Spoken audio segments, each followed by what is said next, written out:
আসসালামু আলাইকুম সুপ্রিয় দেশবাসী। সচিবালয়ে আগুন লাগেনি, আমার মনে হয় আগুন লাগানো হয়েছে।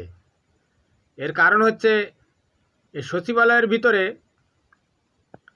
দুর্নীতির অনেক নথিপত্র রয়েছে। যে সমস্ত প্রকল্পে অর্থ বাড়িয়ে নয় ছয় করে বাংলাদেশের মানুষের অর্থ লোপাট করা হয়েছিল শেখ হাসিনার জঙ্গিদের দ্বারা, সেগুলো মুছে দেওয়ার জন্য আগুন লাগানো হতে পারে। আর বিশেষভাবে তারা টার্গেট করেছে ছাত্র দুজন প্রতিনিধিকে, নাহিদ এবং আসিফ।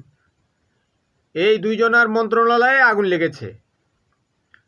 তার মানে এই জিনিসটা একেবারে পরিকল্পিতভাবে করা হয়েছে।